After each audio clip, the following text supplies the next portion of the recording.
Hello everyone, welcome back to Backlot Banter, your favorite summer movie preview show on the internet. I'm Tanner Dexter, joined here by my good friend, co-host, and fellow summer movie enjoyer, Tucker Hazel. Personally, Yeah. I don't like to discriminate. I like all movies. Well, all times I of the year. only like summer movies. Oh, yeah. and you know, that would be fair to say in this year. Well, the first chunk of the year, it's a little rough, but Yeah. hey, we'll be looking at Q2, summer 2024. Get that sunscreen out, put on those sunglasses. We are going to soak up the sun, soak up the rays of some nice movies in the theater. Which would be nice, because it's really gloomy out. It's very right gloomy now. out right now. In fact, I think that Paramount and Universal were promoting Twisters early because we had a tornado a couple days ago. Oh, that Twisters promotion is going crazy. Anyway, so we'll be talking about Twisters, as well as every single movie releasing from the beginning of May to the end of August this year. Yep, which is a 4-month period. Yes. We like to break the year of movies into 3 seasons, which is the first chunk of the year, which doesn't really have a name, just like kind of like end of winter in spring. Yeah. Sure, spring, summer season, and then a spring season, summer season, which is those 4 months, and then the fall, winter season, which is everything from September, October, November, December. That's right. Which is just easy way to like block things out. We're talking about those 4 months: May, June, July, August. Yes. And summer movie season is usually when the biggest stuff comes out. But we're going to be talking today about this upcoming summer movie season and how it's kind of hard to pin down what actually is going to be pulling people out into theaters, because there's a lot of solid, let's just say B-tier stuff. Like, I'm excited for this. This is an entry in a reasonably popular series. But we are missing a lot of the biggest usual tentpoles. We are, of course. And we'll be talking about all that. So what we're going to do in this video is we're going to start out with our summer movie predictions, just like we did last year. Our top 10 domestic films at the box office here this summer. We're going to go back and forth. Number 10, number 10, number 9, number 9. That's right. A little bit of tennis here. We're in challengers mood still. But then we're going to give you a summer movie preview, basically breaking down every movie, every notable film release that will be hitting theaters this summer. And a lot of unnotable ones. A lot of unnotable ones too, but hey, all the notable ones will be in there. Yeah, good. Okay, Tucker, shall we start here with our individual number 10 films at the box office? Oh, hey, subscribe to Backlot Banter, like the video, comment down below on what you think the top 10 of the summer is going to be. Join the Discord. We talk about this kind of stuff all the time. Yeah, and also we would love to hear your predictions for which of these movies will be domestically making the most money this summer. And I'm going to start off with my number 10, because this is really where the only place where our list differs. Okay. Is I, at number 10, have A Quiet Place Day 1. Sure. I think that A Quiet Place is one of the only modern IP, a new series that people really care about. And I think this movie being marketed as sort of a blockbuster twist on A Quiet Place, I agree. I think will, especially as they ramp up the marketing, which they've had a trailer since the Super Bowl, but they haven't really blown out the marketing yet. I think that people will get really, really excited for this one. I mean, I agree. This is and also coming from Michael Cernowski, director of Pig from a few years ago. He is a quality filmmaker, so I think that this will just be a very good movie, which will help good word of mouth. I'm sure, again, people like A Quiet Place, and so I think it's going to be a perfect synergy. And I think it also feels very different from the other big stuff, because it is a blockbuster action horror, which we don't get much of. Later on in the year, there's an Alien movie, but these are separated, so they're not competing. Yeah, Tuck, I think that's a fine pull at number 10. I think this could have the ability to be big like that. Yeah. I just don't know. I guess it's sort of untested how people feel about the Quiet Place films without our leads like John Krasinski. Oh, that's and definitely Mike true. Here. Yes, this is a spin-off. That's right. And Lupita Nyong'o, for as great of an actress as she is not exactly a tested box office draw. No, yeah. Unless you count her role as Maz Kanata. Or she's in Black Panther. She is in Black Panther as well. She's a supporting character in Black Panther. But so like I don't know. I'm just there not are sure questions. about Absolutely, there are questions about it. My number 10 is a film with no question marks. Obviously. No. Well, this is an interesting one, because I think you could read into. Oh, by the way, it's Horizon. It's Horizon, An American Saga, Part 1. Yes. And as I was saying, this is an interesting one, because I think you could have made the case of this being no question marks 20 years ago. Yeah, absolutely. Where it's like, big box office draw name, genre. It's part of the reason why I have it here is that it is harkening back to box office of years past. Yeah. We have Kevin Costner here, directing, starring. Yes, and probably producing. And definitely producing. And probably writing to some degree. Yeah. So what we have Costume design? Was he gaffer? What's going on? Yeah, sound design. He was the best boy, I think. He was also on catering. Anyway, Tucker. What kind of lunches does KC make? Yeah, I'm really sort of trying to tap into what like middle America is going to be trying to go see this.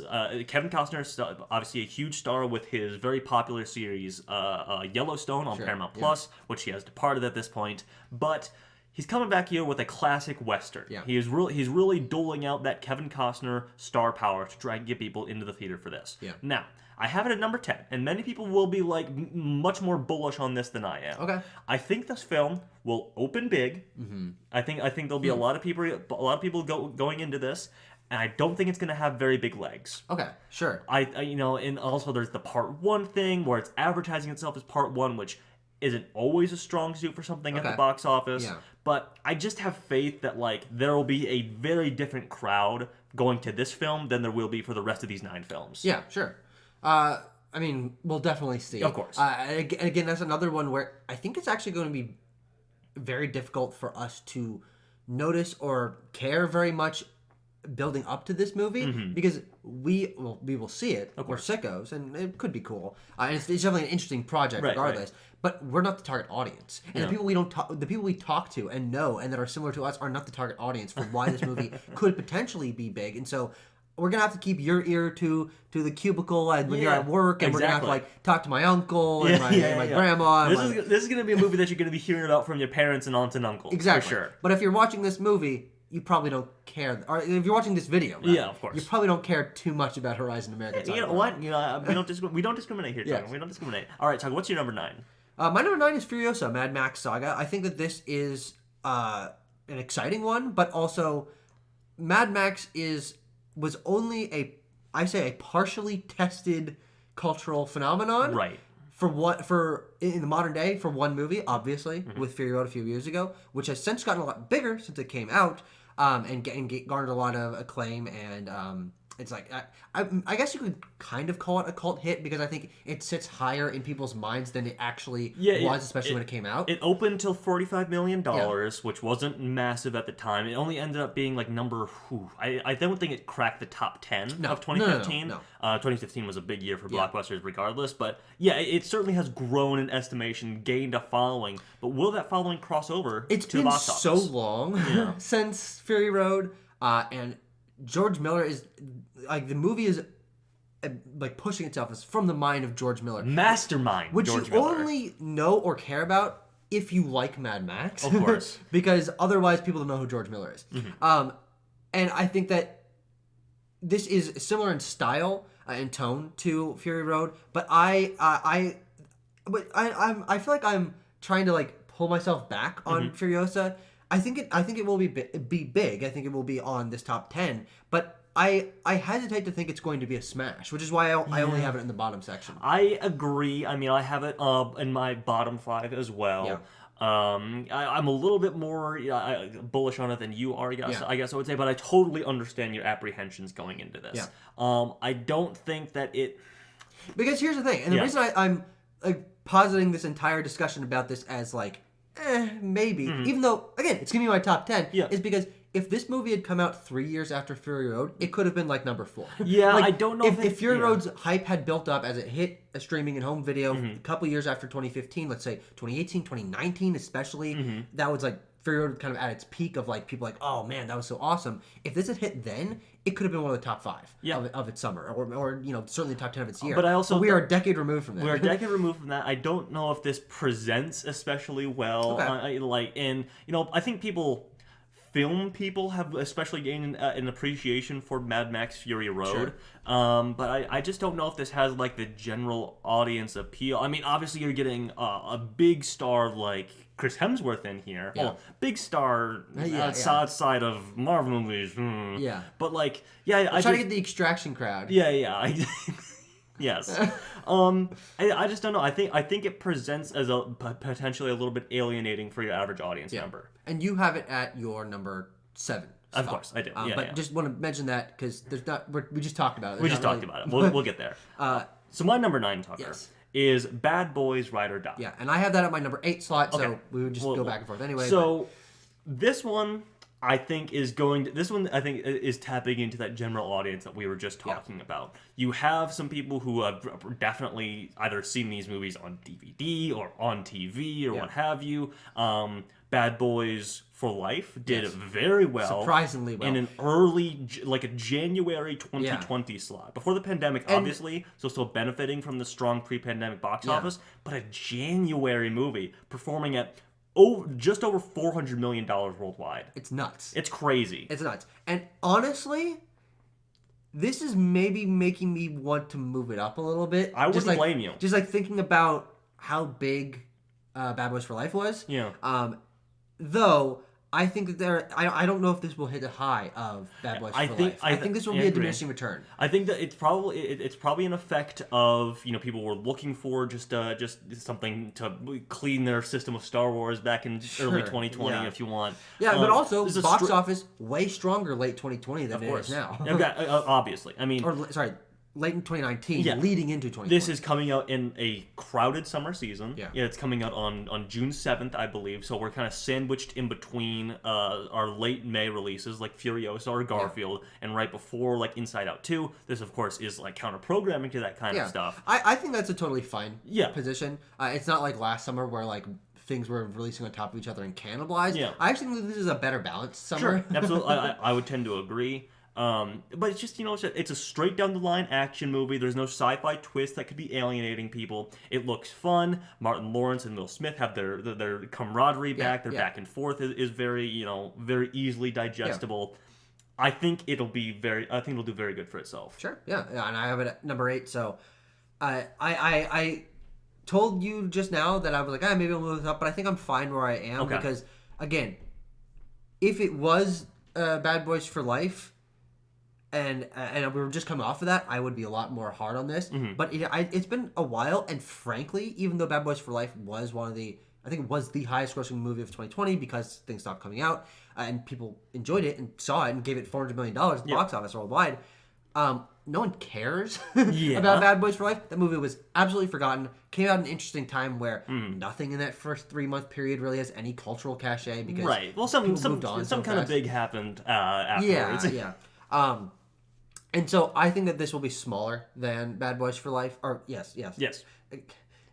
That always trips me up because this movie should have been called Bad Boys for Life. Yeah, because they were they were planning on making Bad Boys 3 the final one. Yeah. But then they're like, we can do another one. Yeah. And I don't know, whatever. Yeah, and they are bringing back who are the directors? What are the guys? The Batgirl guys. Hold on. The Ms. Marvel Adil El Arbi and Bilal Fallah. That's right. Thank you. Yes, and they're great. I mean, Bad Boys for Life is a good movie, and Ms. Marvel, especially the episodes they directed, were amazing. Yeah, the action here looks very stylish. Yeah. I think it'll be getting some butts in seats. Yeah, certainly. And also, Will Smith, box office draw in the way that we were just talking about. Chris Hemsworth, he's not in the same level. Well, people are going to be alienating Will Smith now because of the slap, of course. The thing that everyone in the general public cares about. Still cares about to this day, 2 years later. All right. So that was your number 8 as well. So I'll go back to my number 8, which is the Garfield movie. Okay. I think this will do quite well. Yeah. I have, the other big animated film of the summer, quite a few places above this. Yeah. But I think this will do solid as like a end of summer kids movie, just like a real junk food movie to take your sticky-handed kids to. And that's how it presents. Yeah, absolutely. Especially in the trailer and looking at that new poster, I'm like, man, this is just an animated movie, isn't it? Yep. It's so this is a Sony film, but I think it presents like kind of like those quick junk food movies like Illumination puts out, that kind of thing. I mean, you have Chris Pratt in the lead role here, and Samuel L. Jackson. Major supporting role. Parents know those names. Yeah. As for so I think this film will do very well in this first 2-week range. But as I just mentioned, Inside Out opens June 14th. Yeah. This opens May 24th. Sure. I think Inside Out 2 is really gonna take the knees out from under Garfield. I agree with that. I'm a little bit higher on Garfield. I think that just because of non-Disney animated movies have been doing very well at the box office, and they stick around for a long time. And so I do think that they're, even though Inside Out 2 I think will be bigger, I have Garfield a couple spots higher. I'm not going to tell you exactly where yet. I'm just a little bit of suspense. The microphone's blocking. I can't even see it. But I think that this one I just feel like families are gonna like. Yeah, and it'll just stick around, and it'll play in theaters till like September. It'll be like 92 minutes long. They'll be packing in show times day after day. Exactly, and so I do think that it just being a colorful kids movie with a recognizable character and the premier animated kids draw starring in it. I think that this is not something I'm particularly excited about, but I'm leaning into it I'm more confident in its success over some of the things that we're talking about, and let's get to now with my number 7, which is The Fall Guy, which I think continues to look better and better, and we've only heard good things about it as people have started seeing it, but it sits in an interesting position where it is an IP movie. No one cares. No one knows. It's not. Let's be realistically, it is not. Yes. But I think that could either be a strength or a problem for it, because we've only seen a few movies escape the sort of it has to be an IP bubble to be successful. And The Fall Guy, I think, sits in a good place where we're building on David Leitch's career. We're building on Emily Blunt and Ryan Gosling being two of the biggest stars right now. So I think it could be a great synergy, but I'm not all chips on the table for The Fall Guy yet. And so number 7, I think this is going to be a great way to start the summer movie season. But I think that it will just quickly get subsumed by other things. Tucker, I would tend to agree. So as mentioned, I had Furiosa at my number 7, and so Fall Guy is my number 6. So I'll give my thoughts on it here quick too. I would tend to agree. I think this film will. I think projections will continue to tick up as we get closer and closer to it. Yeah. I think there is a little bit of underestimation going on, but I don't think it's going to be like the smash sensation of the summer, The Fall Guy. I think it'll do quite well. It'll get the number 1 movie in the world for the week that it comes out. True, yes. But everything will. Yeah, I mean, I want to talk about what's going to happen next week very soon. But and also by the time you see this, the movie's probably out. Oh yeah, absolutely. So. Or it will be coming out very soon. We're recording this before the movie has even premiered. It premiered. Well, I mean, it premiered at South by, but like didn't have like a big red carpet premiere, did it? I think it did. Okay, I didn't hear about that. I saw some videos of them of stunt guys smashing through stunt glass or whatever. Maybe I'm wrong. Okay. But anyway, I think Ryan Gosling and Emily Blunt are definitely going to help this thing out, and they have been hitting the campaign trail for this movie so goddamn hard. I have to commend them for it. They are pulling out all the stops. They are doing musical appearances here. They're doing musical appearances on SNL. They're doing all this kind of stuff. I'm sure we'll be hitting a trend where they're doing like the online GQ interviews. They'll be doing the hot ones and stuff like that. Yeah. So I think that level of interest is just going to continue to build audience reception to this. Yeah. But frankly, I don't know how strong it's going to be after like its opening weekend, for example. Yeah, and I think that's the thing that kind of holds it back for me is I actually think that May might be the most competitive month this year, this summer, in terms of number of releases that could be big. We'll talk about it. We have 4 in our top 10 that are from May, and I don't think any other month. Maybe July, June, August. Yeah. So, but I think that this will be big and solid, but I think that much like how last summer things were getting stepped on in their second and third weeks, The Fall Guy, I think, will suffer for that. They took a big swing, putting it as the first movie of summer. Yeah. They took a big swing, and I think it will pay off for them in some regards, but also hinder them in others. Yeah. So, Tucker, should we talk about... I think it's back to you, actually. Back to my number 6, which is where I have Twisters. Yes. Twisters, I was very, very strong on when we did our 2024 full preview. Yes. And I've lowered a little bit on it since then, not because I'm less excited for it, but I think maybe just because they haven't re-upped any interest. There hasn't been a second trailer. The stars haven't been doing anything yet. Now, this movie doesn't come out for a bit, so that's July fine. 19th, yeah. Actually, that's a while. So, but it's dropping in my mind just slightly. Okay, I get that. But that can easily be remedied by when we get into 5-6 weeks out from the film, starting to talk about it a little more. Yeah, I have Twisters at my number 4. And again, Tucker, I'm gonna say I totally see your apprehension with it. I don't think we've fully gotten into the swing of the marketing here yet. We still have that one main trailer that's playing in theaters, but I think that trailer plays incredibly well for your average moviegoer. As long as they keep that level of it's the only movie trailer on this list that I'm quoting, except for sometimes I quote the Fall Guy where it's like, God, I hate that thumbs up stuff guy stuff. I'm not quoting that because it's a good line, because I don't like the way that Emily Blunt delivers it.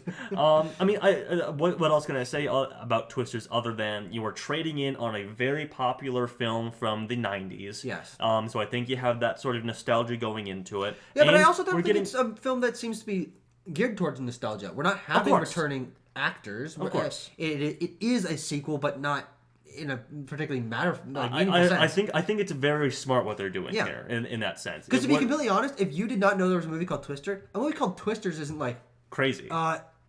Twister 2? It only helps, I think. Yeah. It's like people like, oh, I remember Twister. They're making another one with an all new cast. I think that's cool. Or if you haven't heard of Twister, it's exactly what you just said. Yeah. It's like, oh, this looks like a fucking sweet ass movie. I recognize Glenn Powell. I recognize Daisy Edgar Jones. I recognize these people. The VFX look very good. It looks exciting. I think there's no way to go wrong. You're selling me on it. I think there's no way to go wrong here with Twister. I think this is going to be a big success. I think that I'm being a little bit soft on it, but I think it actually might be the movie I'm most excited for. It's certainly up there for me. It's certainly up there. But then I have Garfield at my number 5. We already talked about Garfield. Again, I just think that this will stick around. Sure. And I'm just more confident in a IP family movie being something that people. I just don't think it'll stick around. Mostly because of what we're going to talk about in just a moment after we talk about my number 5 and my number 4. So the Kingdom of the Planet of the Apes. Yeah.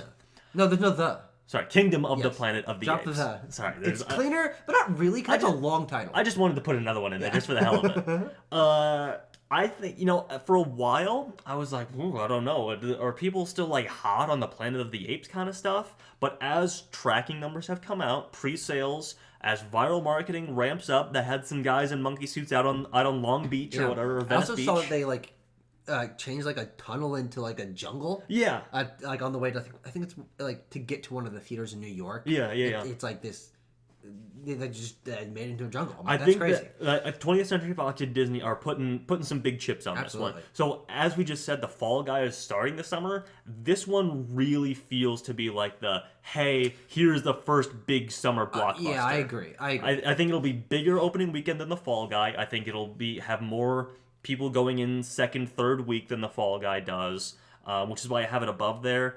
And I don't know. I think there's just some latent stuff of like people are going in for this. I think it's very smart what they're doing with the setting. You don't need to have watched the previous three, but it's trading in on the popularity of those. I think this is just another one where you can't really go wrong with this. The VFX look astounding. Yeah. I think it just looks quality. Yeah. And I don't think it sticks out in any particular way. But one thing you said earlier about Bad Boys Ride or Die is that doesn't have like a sci-fi thing. Like you said, twist to it, holding it back or like alienating people. I think is what you said. Yeah. But I actually think that people like to go see sci-fi spectacle things. Sure, and absolutely. King of the Planet of the Apes, almost all the characters not being people and having crazy apocalyptic backdrops and stuff. That I think is actually like it might be, other than Deadpool and Wolverine, obviously. And it's not an animated movie. It's like one of the most like visually like I think it's an element though of people are more familiar with this kind of post-apocalyptic aesthetic. The Planet of the Apes movies are certainly more recent than like a Mad Max movie or whatever. So I mean I'm very excited for this. I think it looks, like you said, very, very high quality. Yeah. And then you have your Twister. Twister's at number 4. My Twister's at number 4. So Tucker, what's your? I should have put Twisters at number 4. Then I could have been like. Twins, yeah. But Duggar, we are twins for our top 3 here. Correct, yes. Which is, again, our top 3, I believe, of just what we think is going to be the biggest movies of the year. Which is interesting. And so those are Inside Out 2 at number 3, Deadpool and Wolverine at number 2, and Despicable Me 4 at number 1. Funny, none of those numbers match up. Yeah. 3, 2, 3, 4, 1. Anyway. But interesting about this is, frankly, I don't think we necessarily need to get into why these movies are going to be big. We've talked about it. They're from the biggest series. They're going to have the biggest marketing pushes. they just feel safe. Yeah. But what is interesting about this is actually when we were looking back at the predictions that we made for the year overall. Yes. Not many of these movies in our top 10 are in that top 10 for the year. Yeah. And that's kind of what I mentioned at the beginning of this. I think this is a solid slate, and it does seem to be paced out reasonably well. Mm-hmm. But I hesitate to say that a lot of these things will rise to the top of the overall box office for the year because we actually have a pretty competitive fall-winter season. Lots of movies coming out around Thanksgiving. A lot of movies coming out around Christmas. I think it's just by nature of the strikes happening, things having to be delayed, and the fall winter position was looking just better for studios to get their movies finished. And one of our movies that would have been in this top 10 got pushed out of the season, which is Craven. Yes. Craven just got delayed from late August to mid-December. Yeah.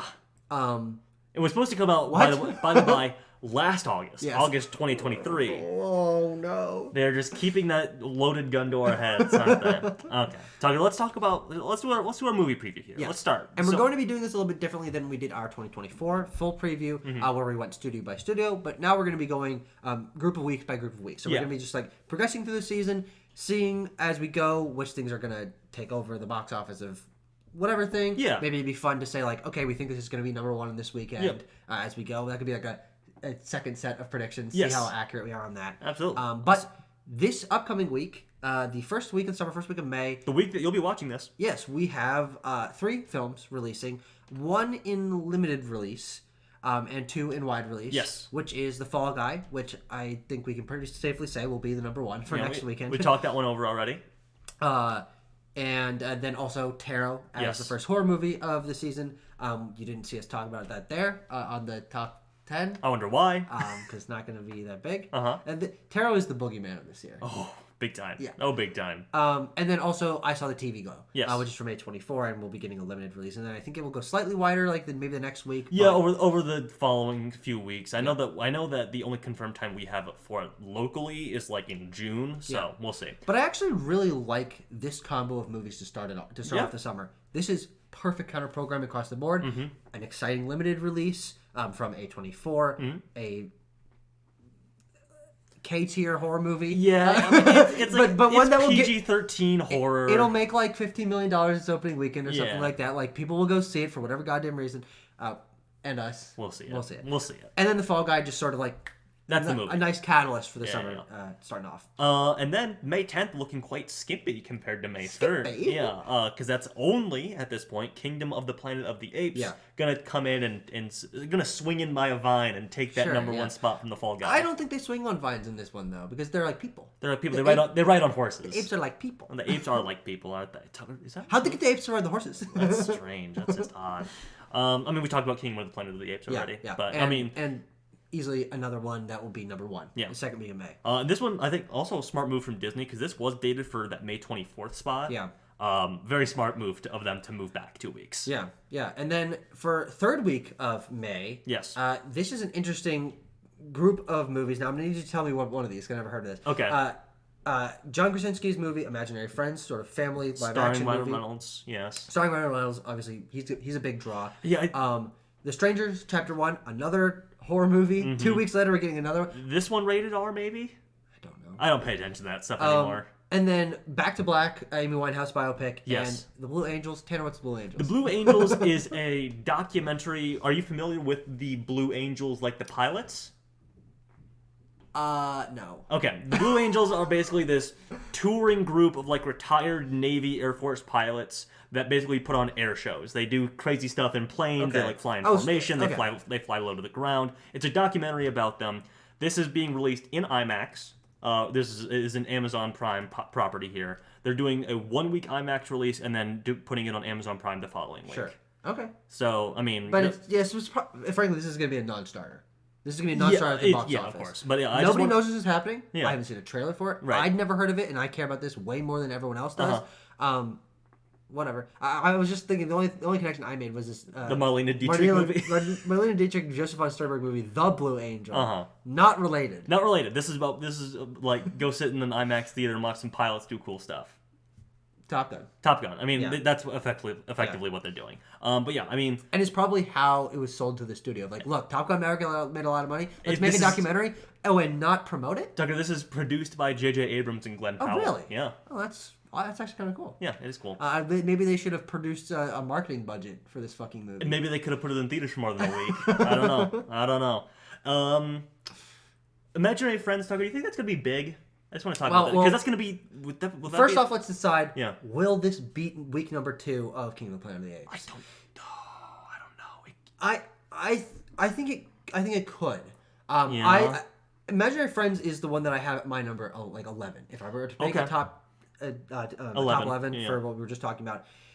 Because I have a strange feeling that because of the just stacked list of names. Yeah, it's big. Paramount, this being one of the only movies they're putting marketing behind. 2 movies they have releasing this summer. Well, yeah, sure. Period. But they're putting solid marketing behind it. I'm sure this is showing all over kids' channels right now. Absolutely. And coming from John Krasinski, he has a great track record of starting IP that people care about. So, excuse me. Hi, we're on a phone call. Oh, it's the Fortnite group on Discord. All right. Get out of there. Get out of there, boy. Mm-hmm. I think that there's a chance that this is bigger than we expect it to be. Yeah, I mean, I was in doing some research. I found some tracking for this. It's like, hey, Imaginary Friends is tracking to do, or is it If or Imaginary Friends? I think it's If. Okay. It stands for Imaginary Friends. If is looking to do some big numbers its opening weekend, like 40 million plus, it's saying, which is like basically what the Fall Guy is tracking at too. And if Kingdom of the Planet of the Apes opens to, let's just say 60. Yeah. And drops 50%, which would be a great hold. Yeah, then that would be 30, which would be 10 below Imaginary Friends. Yeah. Which makes for a very good weekend. Actually, I think the Fall Guy into King of the Planet of the Apes, into Imaginary Friends, into, we'll get to Furiosa and Garfield. Mm-hmm. Like, I think this is going to be a very comfy month in terms of things hopefully holding, because in some ways, I don't think all these are necessarily competing. Mm-hmm. This is capturing the exact same market. And so hopefully there's good holds and people are just going back to theaters, having fun. Yeah, hey, some monkeys, some cats. Are we settling on Imaginary or If is going to be number 1? I think it'll be number 1. Okay. Week number. Not Back to Black? That one looks like a stinker. Anyway, still does The Strangers Chapter 1. Anyway, Tucker, May 24th. Memorial Day weekend. I was about to say Labor Day, but no, it's Memorial Day weekend. When's Labor Day is like... September? September, yeah. It's September, yes. Yeah. But May 24th, week 4 of May, is... another, well, actually, technically it's the 5th week of May, but whatever. It is week 4 of May, still, regardless. Yes. Furiosa, A Mad Max Saga, and the Garfield movie are coming out this weekend. And if you remember, back in the good old days, also King of the Planet of the Apes was supposed to come out on this day. That's right. Thank the Lord that did not happen. Hey, man. Maybe we could have been Barbenheimer. Tucker, Garfield maybe movie... it still will be. Maybe. Garfield movie or Furiosa? Is it Furiosa or Garfiosa? I like Garfiosa. I like both, but I think I gotta go with Garfiosa. Because I think that Garfield will be the number 1 movie this weekend. Sure. Yeah. You agree? I agree because we both have Garfield above Furiosa. Yeah. But yeah. I mean, frankly, I think this is actually the hardest one to predict here. And I think so. Probably the one we're least likely to get correct out of these ones we've predicted so far. My main thing is that, like, this is, your kids are going to be getting out of school. This is the first movie. That's true. This is the first movie you're going to... It's not the... You're certainly not taking your kids to Mad Max Furiosa. Well, maybe you should be. Yeah. If you want them to grow up right, like we did. Like cool guys who saw Mad Max Fury Road in theaters. When they were too young. Yeah, when I was 14 years old. My friend's dad took us. But yeah, I don't really know. I think these will be pretty close. I think it'll be close. But these are good counter programming. Yeah, obviously. I'm actually happy that this is like this is like the platonic ideal of counter programming. 2 orange movies. 2 orange movies. One of them is rated R action. One of them is a kids movie. Yeah. And I think the rated R will be what holds back for you. I think so too. Yeah, I think so too. Okay, Tucker, May 31st, big day, huge day for movies. What do you have here? You have May 31st, The Young Woman in the Sea from Disney, and then from Sony/Crunchyroll, Haikyuu, The Dumpster Battle. Yeah, do you? You have that? You'd have it. I mean, this is just going to be a strong week, too, for Garfield, probably. Yeah, Garfield and Furiosa, and I think even back to the other ones we were talking about. Of Imaginary Friends will probably still be playing strong. Doing well, up to here. The Young Woman in the Sea is an insane movie because it's one of the only like non-IP movies that Disney has done like ever in like the last 5-6 years. Yeah. And they don't seem to care about this movie. Like they just kind of like, oh yeah, we're removing this from Disney Plus. It was gonna go to Disney Plus. And then they have like there is a trailer, but no one's seen it. No. Like, I don't know. I think that this is gonna be a huge flop. Oh, it's gonna be historically low. I would say one of the least movies to ever come out. Yeah. But so then week 2 Garfield. I'm thinking week 2 Garfield #1. Yeah. Okay. We don't need to talk about Yeah. more Young Women in Sea. And Haikyuu is the first anime movie we're talking about here. Those do have solid openings, so they almost never open #1. Of course. Unless there's literally no competition. But again, Imaginary Friends, Furiosa, Garfield, these things will be holding over. And so Haikyuu could maybe beat there's an inbuilt audience for these anime films. Haikyuu is especially quite popular, so it'll do fine. But also a good week to put it out. Yeah. Because there isn't something completely dominating that it's new. Exactly. And that's May. Yeah, good job, May. Okay, let's move on to June. Again, that's a lot of movies. How many very movies competitive. 4 plus 4 plus 4. That's 12 movies. Yeah, 12 movies in May. June, a little less stacked. But we're opening it up with June 7th here, Tucker. The first weekend of June sees the release of Bad Boys, Ride or Die, The Exorcism starring Russell Crowe, and The Watchers from Ishana Shyamalan. Yeah. Easy Bad Boys will be #1. Yeah, easy Bad Boys #1. Hey, this is another one though that you see. This is consistently with these horror movie releases that they're like, they're always like piggybacking off of something else. It's like, hey, we'll put ourselves out here. You can come see a horror movie if you want. If you're not into Bad Boys, if you're not into Imaginary Friends, you can come see a horror movie. Yeah, and The Exorcism is funny because no one knew about it until like a week ago. No, yeah, I mean, apparently this movie was finished in like 2019. What? Yeah, Finished? Yeah. They just had this on the Wait, shelf. which studio is putting this out? Ooh, Tucker, I'd have to look. And certainly not anyone of note, I don't think. Okay, so there's no way that this makes any money. Ooh, film? Exorcism film, upcoming film. Yeah, there it is. Production. Oh, Miramax. Okay, never mind. They're still kicking? Production, yeah, Miramax and Outer Banks Entertainment, distributed by Vertical. I've never heard We'll find out. But yeah, Bad Boys, a strong start to the month here. Again, we think that that's going to do pretty solidly. I don't have anything particularly interesting to say. These 2 horror movies, I think, will just kind of cannibalize each other. The Watchers is going to be bigger than The Exorcism, though. Well, I hope so. Yeah, I hope so, too. I think the Shyamalan name and the Dakota Fanning name, I think that those are maybe bigger than Russell Crowe. I think but also Watchers being put out by an actual studio with marketing budget. That'll help. Yeah, I mean, I think the Watchers looks good. What was I sense a little bit of like uneasiness from Warner Brothers on this because they keep flip flopping between June 14th and June 7th. It was 7th, then they moved it to the 14th, now back to the 7th. I think they're just trying to figure out like, what's the go here? What's the move on this? But I think, I mean, either way, it'll be fine. Yeah. And I'm looking forward to that. Yeah, I think so too. Directorial debut. I'm glad that's being backed by a major studio. Obviously, her father kind of allowed that to happen. Yes, but that's good. Yeah, giving a new director a push, and we'll see if it pays off in terms of actually making money. Yeah, but hopefully it's just a good movie. Hopefully it looks good. Then Tucker, big movie, June 14th, middle of June, Pixar slot. Wouldn't you believe it? It's Inside Out 2. Yep. Only thing. You think that's going to be #1? I think it will be #1. Let's go with that. I think it will be. And Tucker, I think it'll continue into its second weekend of June 21st, where we have the release of Yorgos Lanthimos' Kinds of Kindness, the previously 20th Century Fox, but now Focus Features film The Bike Riders, and an A24 indie release in Janet Planet. Yeah, I mean, this is interesting that there's not a big movie this week of June. I think, again, it's just like, hey, we think Inside Out 2 is going to be holding really well. And this helps that. Yeah. Because nothing is coming in to eat its lunch. It's also funny to see that 20th Century Fox is competing with a film that was previously theirs, Kinds of Kindness and The Bike Riders. Oh, sure. Yeah. Because Kinds of Kindness was given a date after The Bike Riders was. Yeah. So it'll be interesting to see who wins there. Sure, yeah. But, I mean, Disney will win. I don't know. I think it might still be The Bike Riders. I think that I don't know which group of names is a bigger draw. Tom Hardy, Austin Butler, or Emma Stone, Willem Dafoe? Yeah, I think they're kind of equally matched. But what I will say, Bikers has had promotion for a lot longer. That's true. I feel like people know about that movie. Kinds of Kindness is also reportedly 2 hours and 45 minutes. Yes, and it's probably weird as fuck. Yeah, it's weird as fuck. But that trailer, I think they're doing a good job with that trailer. Where it's just like, it's cool. Look, here's vibes. Here's music. Here's Emma Stone dancing. Come see it. I don't know. We'll see. But again, Inside Out 2 will be number one for that weekend. Yeah. And then, do we think that Quiet Place Day 1 or Horizon... Will they be able to... Which one will win, number one, the weekend? And will they be able to beat Inside Out 2 week 3? Week 3 is quite...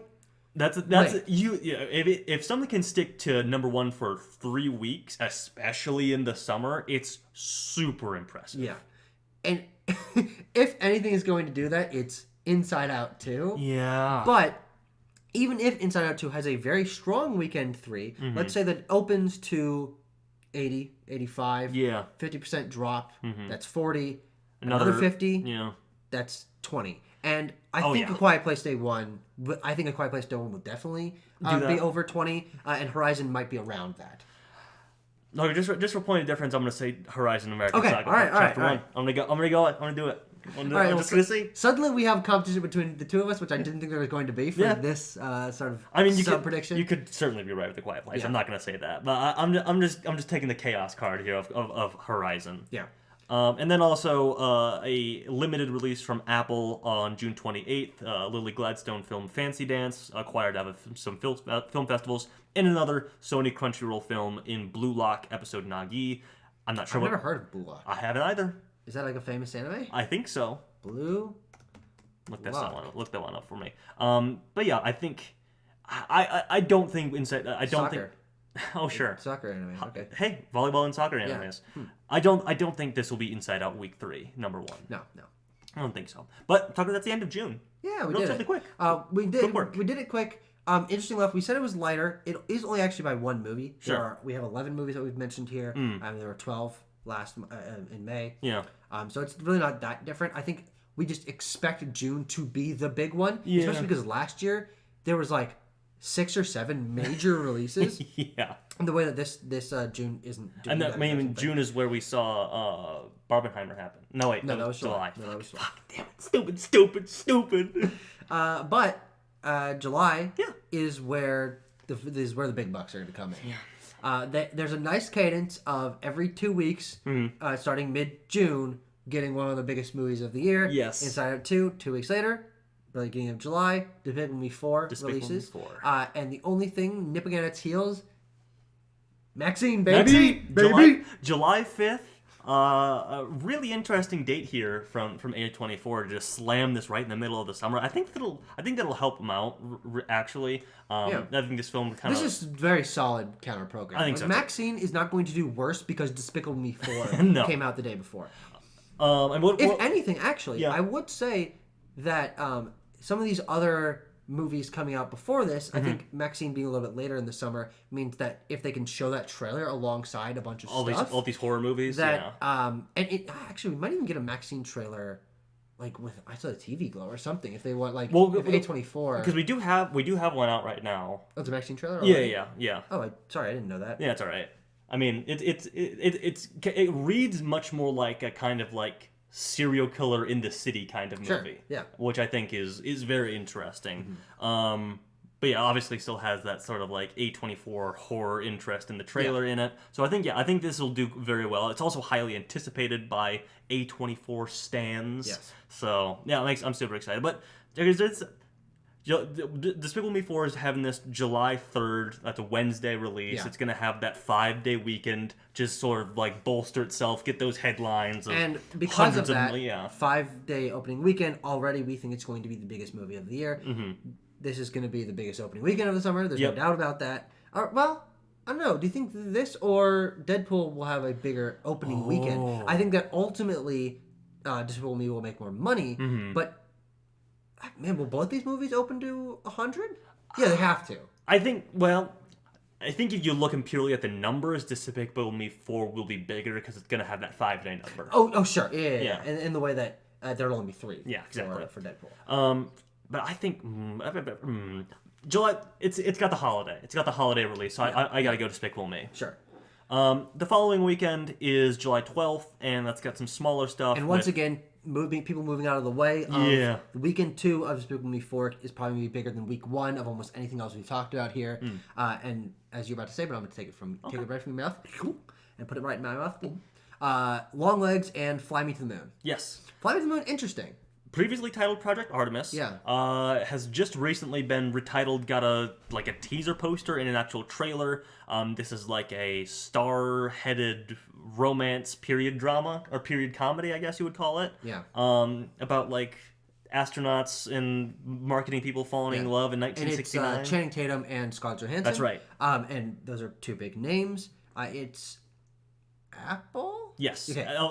Apple produced, released by Sony. Okay, sure. But, I mean, Apple actually does a pretty good job at promoting their films beforehand. I think that this is a one that we don't have full vibes on yet because it's just starting. Yeah. And no one knew about it until just now. It was a big question mark. But if they market this as a summer romance comedy, frankly, with two big stars, and get that trailer in front of a bunch of stuff leading up to it, this could actually be like...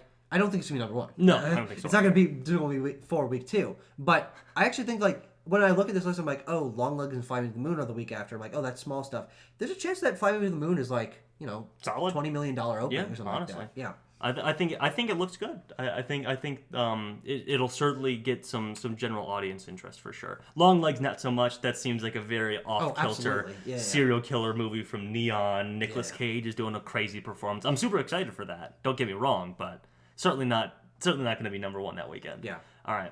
July 19th, Tucker. This is what you're talking about. We have like an every other week kind of thing. We're on with this one for Twisters. Yeah. Oh, I guess I thought that Deadpool and Wolverine was 2 weeks after Despicable Me 4. That's why I said that earlier. But we're giving it their 1 week. Yeah. Twisters, July 19th, alongside A24's Sing Sing. Yes. Twisters will probably be able to beat Despicable Me 4 week 3. I think so. No, definitely. Yeah. But yeah, again, good. This is good counter programming. Twisters, it's not going to be subsumed by week 2 of Despicable Me 4. It has its own... This would be week 3, right? Yes, if it came out. In week 2. Gotcha. Like it's not backed up to it. So it has its own little space where it'll open big and be good. And then if you're an A24 like kind of drama little sicko, you can go see Sing Sing. Oh boy, am I! Yeah. Talking to something. I'm nervous. I'm nervous about Twisters. Just looking at this, I mean, are you saying the next week being Deadpool and Wolverine? Yeah, that makes me nervous. Yeah, it makes me nervous about the success of this film. Yeah, that's very important. But I mean, July 26th, end of July, Deadpool and Wolverine, and then another small indie drama with Dee Dee. But let's talk about Deadpool and Wolverine. Yeah, obviously. So end of July is an uncommon spot for this kind of Marvel film release. Yeah, I don't think there's ever been a Marvel film release there, but there has been successful films released there. Yeah, of course. I mean, this is going for like the end of July Barbenheimer spot. Oh wait, this is August. Okay, yeah, sorry. That's all good. But like the Guardians of the Galaxy film, the first one released in early August. Yeah. I would say. So it's not like it's untested ground. But ultimately, what they are going for here is just getting us really solid August run. Oh, absolutely. That's what they're going for. And that's what paid off last year for both Barbie and Oppenheimer. And now Deadpool and Wolverine's going for that same thing of people will be releasing movies in August. Of course, we'll talk about it. No one goes to see movies in August. Yeah. and it's always funny to get to August and be like, what the hell is this? Yeah. But Deadpool and Wolverine will have 3-4 weeks without any... frankly, real competition. Yeah, it could be number 1 for 3 weeks. It certainly could be. Yeah, and I just don't know. Twisters. I think. Now here's the question. You're in a tough spot. Here's a question: is it better to release week 2 of Deadpool and Wolverine, or sorry, no, week 2 of Despicable Me 4, or 1 week before Deadpool and Wolverine? I actually think that I think it should be, if anything, moved up a week. I think so too. Because having 2 weeks to itself as its own big blockbuster. Despicable Me 4 is a blockbuster, but is a family blockbuster. Right. Twisters is not that. Twisters does compete more directly with Deadpool and Wolverine. Yeah. So it is unfortunate timing. Tanner, guess what happened last year in this July, 3rd week of July slot? Oh no! Mission Impossible: Dead Reckoning. No. What is it with Paramount and releasing movies you're excited for 1 week before the biggest movie of the year? Fuckers, you goddamn fuckers. You did it again! You did it again! Oh, God. But Mission Impossible Dead Reckoning still made a bunch of money. And, it did. And Twisters could hope they'll probably not make Deadpool and Wolverine won't be as big a phenomenon as Barbenheimer. Yeah. But it'll still be... Maybe. I mean, I don't know. I don't know. Do you think... Tucker, do you think that there will be an abandonment even of this? In terms of superhero fatigue? Yeah. And Marvel quality dipping? Yeah. Well, we will have to see if this is a good movie. That's true. True. Because we have had movies that looked like they were supposed to be big things, even from Marvel, and if they weren't that good, then the people didn't stick around for them. Yeah. So, yeah, but I think that Marvel knows that this is maybe the crucial one of the last 4 or 5 years. Well, not 5 years because Endgame.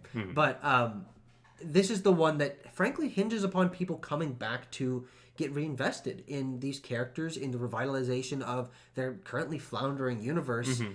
And so I think that, and also I think Kevin Feige has got a death grip on this one. He's got Sean Levy directing it, who is the most studio director that will take notes from his fucking producers ever. Give me more more studio notes, sir. Please, can I have some more? Yeah, and the problem with the most recent MCU films is that they have had so much on their plate they haven't been able to give focus to a project. And I do think that Kevin Feige knows what gets butts in seats, and so I think if he's got his baseball capped death hold on this movie, I think it will be not only good, but it will be filled with the things that people want to see.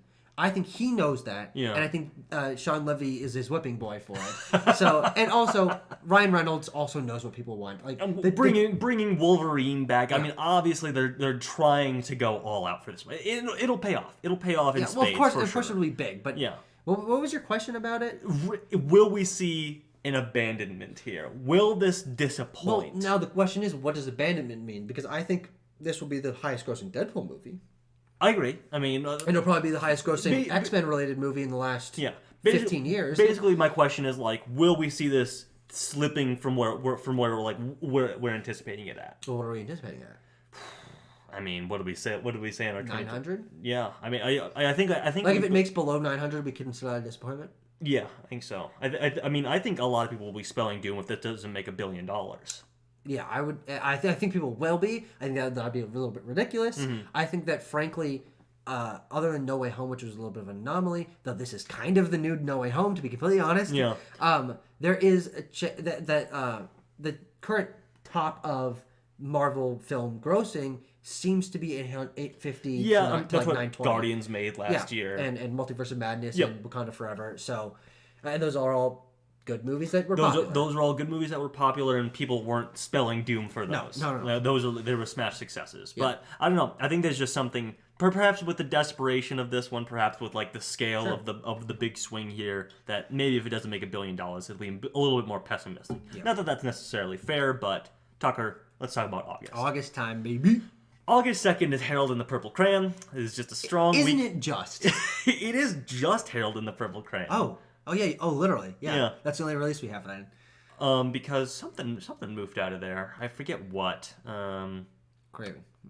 Yeah, no, that was end of August. Anyway, but yeah, I mean, they're the only ones foolish enough to open against week 2 of Deadpool and Wolverine. Yes. And they're foolish enough to make this movie. They're foolish. God, this movie looks like it sucks. Sucks. So that won't be number 1. No.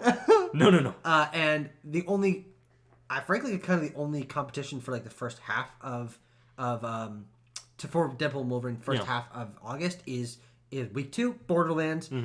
Borderlands kind of doing a Guardians of the Galaxy style. You can tell that everyone is afraid of week 2 of Deadpool and Wolverine just by the number of films coming out on August 9th. It's like, we gotta wait till week 3. Borderlands is the big studio release of that day, but also M. Night Shyamalan.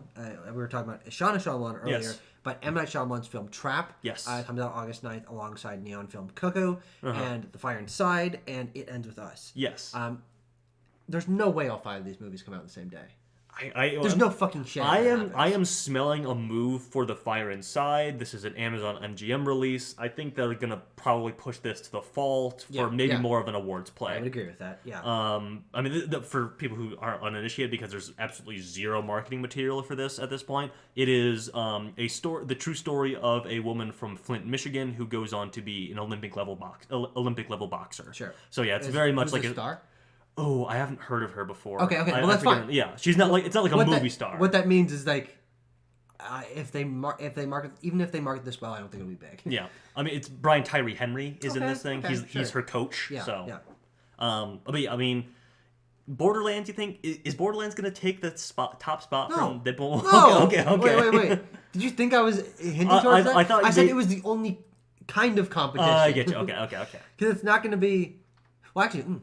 Here's an interesting thing. Okay. So Borderlands is the kind of movie that we see of as opening big. Yeah.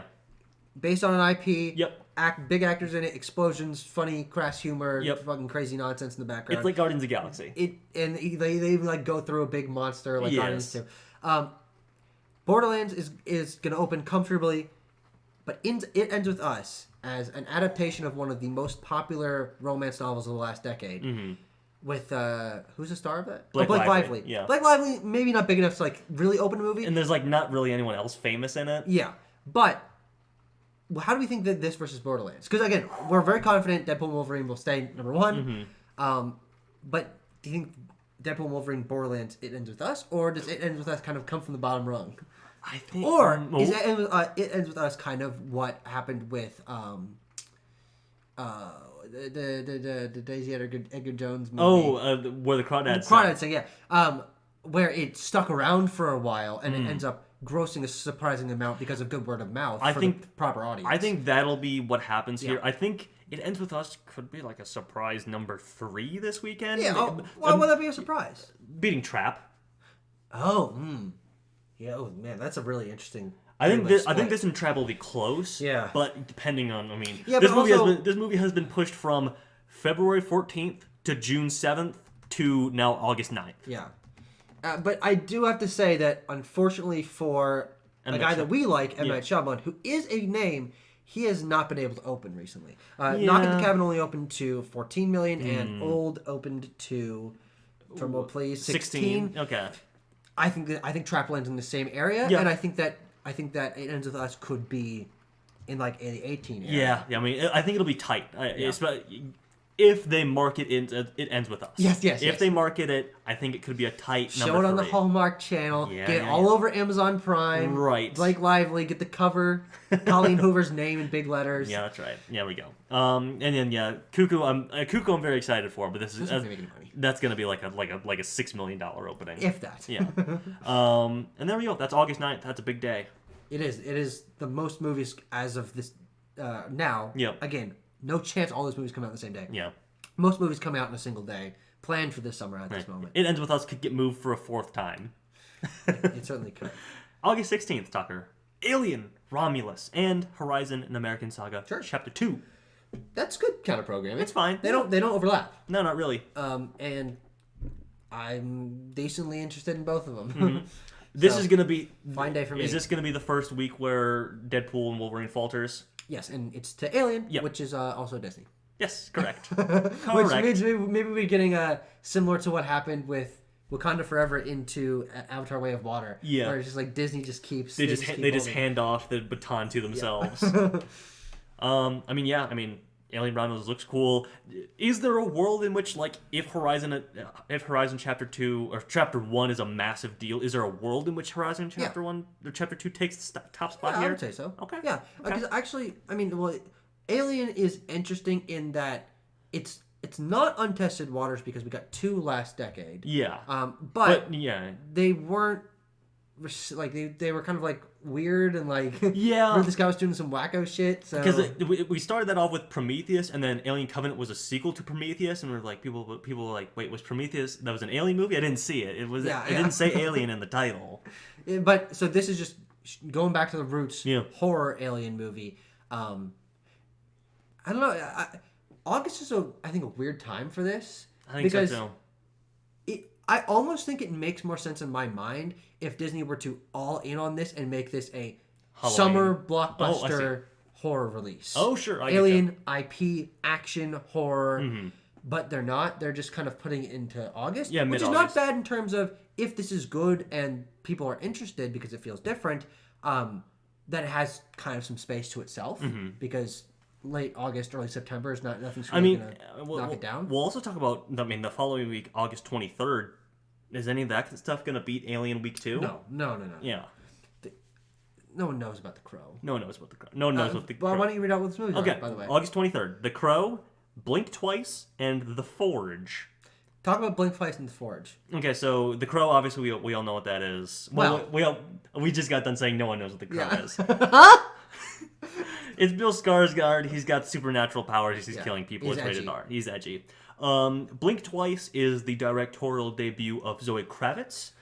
This stars, the biggest star in it is Channing Tatum, again. Okay. Doubling up from him this summer. And he is playing like... I'll take it. I'll take whatever I can get. Yum. He is playing a eccentric, creepy billionaire who invites a couple women out to his island. And they... Glass Onion 2. Well, yes, it's a Glass Onion, but like, what if it was a horror movie? Oh, sure. It's like... Instead of a funny movie. Instead of a funny movie. It's... Creepy is like these rich people are doing weird shit. They're all gaslighting me. Where'd my friend go? Okay. Yeah. Hey, that sounds a good premise. Yeah. I'm in for that, and Channing Tatum, perfect guy for that. Yeah. But no, it's not gonna. No. And then The Forge is like a Sony faith-based movie, but it's it's kind of like an anthology story, I think, of like a bunch of people who learn to believe in God. Maybe I don't know. I don't know. And then week 4 of August, final week. Drum roll, please. What is closing out the summer? Reagan. Huh? Tucker, this is a biopic about 40th President of the United States of America, Ronald Reagan. Yeah, heard of him. He is portrayed by, what's this guy's name? Dennis Quaid. Dennis Quaid. Oh, it is Dennis Quaid. It is Dennis Quaid. Oh, okay. You want to see a picture of him? No, I know who Dennis Quaid is. Well, there he is, as Ronald Reagan. Wait, yeah, I mean, that's actually good casting. Yeah, he looks like him. But no, Dennis Quaid, maybe he was popular 15 years ago, not a box office draw anymore. But a president biopic, but Tucker, this is for you want me to read out who this is produced and distributed by? Distributed by Showbiz Direct. Is that Dennis Quaid's fucking company or something? I don't think so. But it is produced by MJM.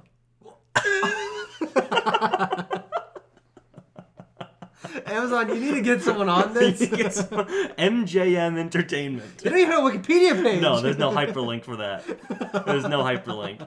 Anyway. This is not gonna. It can be a non-starter. That's very funny because usually I think people hear about biopics and who's being cast in them. Yeah. Very early on, like you hear those 2 years in advance, and then you hear when it's shooting, and you get production pictures like, oh, look how much they look or don't look like the person they're portraying. I hadn't heard of this until viewer, check how long ago it was when I said, "Huh?" That was the first time I heard of it, and this does not give me any hope for this. No, I'll be going to see this not because I'm a Reagan fan by any means, but because it sounds fucking insane. Yeah. From the cast and description of this film. This will be a hate watch for me. This is definitely going to be a hate watch. But I don't think this is going to be like number 1 of the weekend or anything. This is, what? Wait, is this going to be week 3 Alien? It depends on what holds better, Alien or Horizon.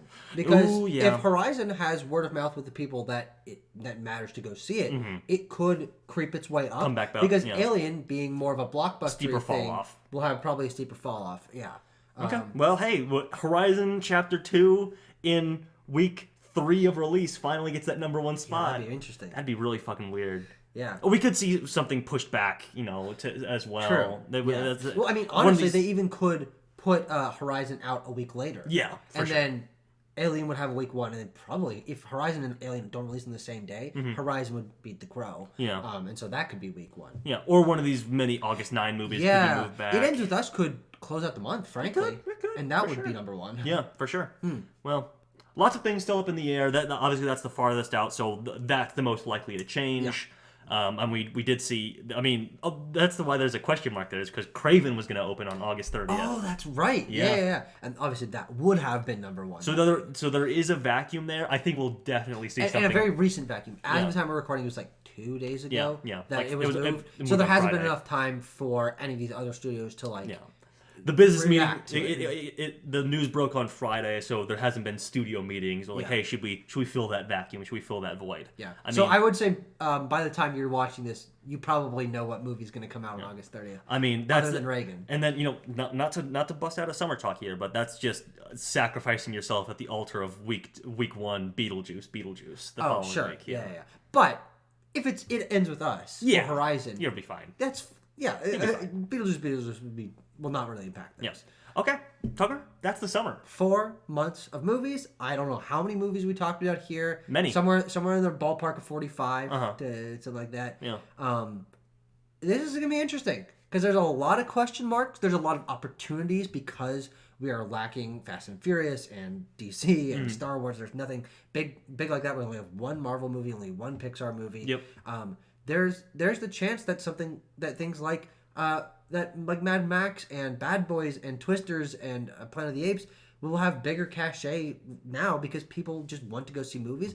But there's also the chance that these movies could be good and make a little bit of money. But I think the more likely scenario is this is gonna be a weak year. Yeah, I think what we talked people about are gonna go see the three big things. Yes, and then they're gonna trickle into the other things. We're gonna start off with a lot of jockeying for number one slots, but as the summer drags on, we're gonna see a lot of like week 2, maybe even week 3 holds at number one. Yeah, just because we're dwindling. We're dwindling into like July and August. We're dwindling. Thank you so much for dwindling with us, and for hearing us talk about these summer 2024 movies. Let us know what your most anticipated ones are. If we got something wrong in our box office predictions, go ahead and sound off in the comments. Or Discord. Yes, link in the description for our Discord server. We'll be doing a wrap-up at the end of the summer, and as well as reviewing most of these films. Oh, absolutely. So stay tuned for that. So maybe like, I don't know, Back for Black, Reagan.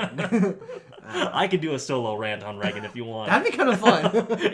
if we get it here, I'll do a solo rant on Reagan. You think we're not going to get Reagan in Lincoln, Nebraska? Nah, I don't know. This is prime MJM. Reagan. This is MJM. We don't know what they're doing. We don't know what they're cooking at MJM Entertainment.